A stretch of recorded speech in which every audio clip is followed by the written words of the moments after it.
Mornings with Sue and Andy. Talk on FM, QR Calgary. 6:05 on your Friday morning, and the Canadian Real Estate Association says average home prices across the country were down more than 18% from the same time last year. What is it like here in Calgary? Well, we're going to get an inside look because we are joined live in studio this morning by Justin Haver of Justin Haver and Associates RE/MAX First. Good morning, Justin. Good morning. Thank you for getting up bright and early to be in with us.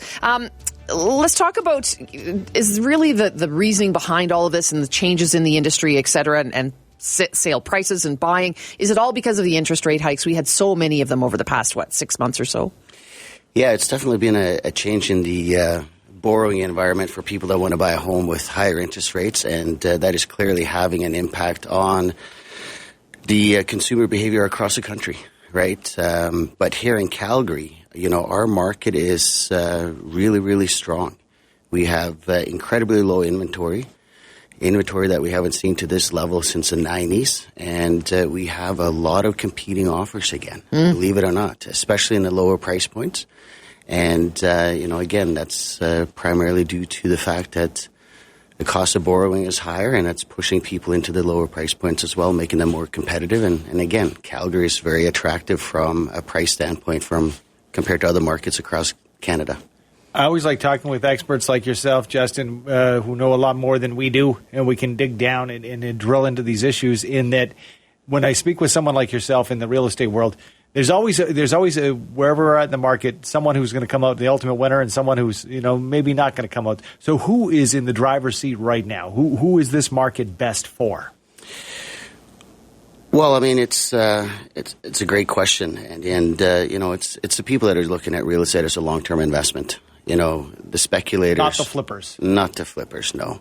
I think you got to always look at real estate as a long-term investment, and the speculators that are just looking to get in and then flip right away. I mean, those are the people that might get caught, and perhaps there are a few of those that are now starting to get caught a little bit because, they weren't expecting the interest rates to increase as much as they did, and, again, trying to qualify for some of these mortgages might be a little more challenging than a year ago. Yeah.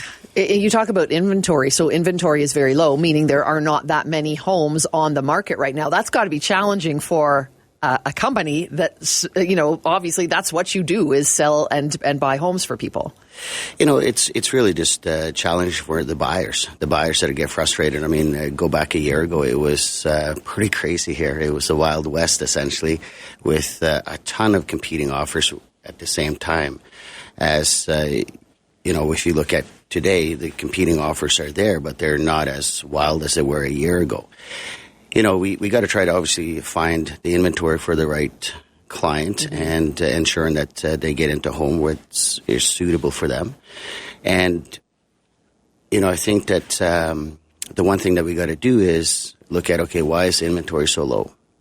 And a lot of people are just sitting there not wanting to put their house up for sale because perhaps they can't find their next home. Some homeowners may be looking at the financing rates of what it costs to move up perhaps and may just choose to stay put for a while. Mm-hmm. Now, the people that are choosing mortgage rates right now, about 2/3 of them are now more attracted to the fixed rate mortgages, which are, sitting still at a very attractive rate. If you look outside of the incredibly low rates that we had at 4.5%, and people are kind of a little gun shy on the open variable rates that are out there, which is about 2% higher. Wow. Can we make a comparison between the single family detached homes and the condos and townhouses? I know they're usually vastly different. Is one more easily accessible now, the condos and the townhouses versus the homes? There's more product available if you look in a detached segment. If you look at the row and townhome segment, I was looking just before I got in there this morning, there's a total of 212 townhouses for sale in Calgary right now. Wow. Which, has also brought the average price up by about 8%. So we're now creeping up to $400,000 for a townhome, which, if you own a townhome and you've been thinking about selling, now might be that time. Now is the time. Are we still seeing, I know when you and I chatted a little bit ago, when things were super, super hot, there were a lot of people moving from different markets, for example, from Ontario, a lot of people coming out to Calgary. Are we still seeing that? We're still seeing that, yes.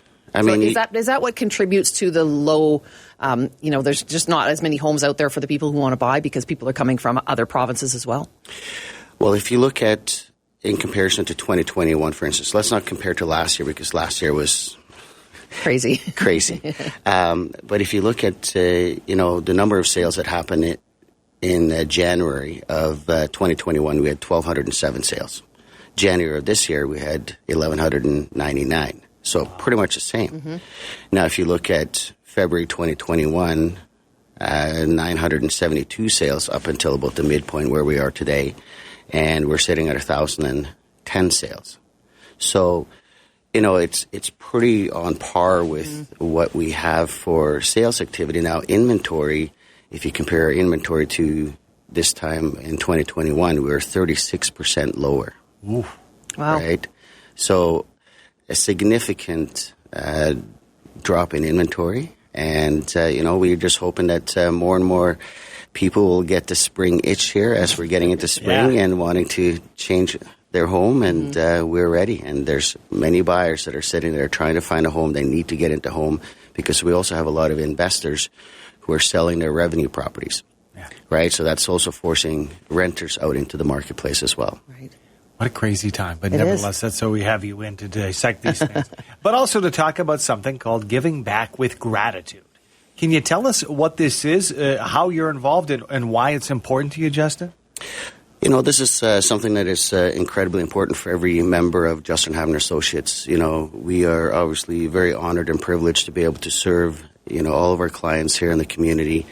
And, as part of us giving back with gratitude to the community, we are, making several contributions from every sale that we partake in and supporting things like the Children's Miracle Network, which obviously supports the local children's hospital here in Calgary. We also support the Legacy Play Society, which is a nonprofit supporting first responders. We also are contributing to the drop-in center where we volunteer and provide meals for the homeless as well. So it's, a big part of who we are is be able to give back to the community as well and help those in need. And always a huge contributor to our radiothon here as well at QR. And, obviously that offshoot, the Calgary Children's Foundation. Yes. So you and your team, I know, do a ton. So you're a modest man, but we will let people know that the 3 partner charities that you have worked with, $225,000 worth of donations in 2022. That is huge. That's a lot of money. And also volunteer hours. Your team donates a lot of their time. So kudos to you. I think it's important that people know that you're not just, a businessman, but it's important to you to return what you get from the community. Yeah, like I said, it's an honor for us to live here in Calgary and serve the community and be able to give back. It's meaningful. Well, we like what you do and appreciate your insight because it has been a roller coaster ride in the real estate market, and regardless of who you are, you have to live somewhere. So we appreciate you dissecting it once again for us, Justin. Thank you so much for your time, and have a great weekend. Thank you. Thank you for having me in. Justin Havner, realtor with Justin Havner and Associates of RE/MAX First. Online, justinhavre, HAVRE.com.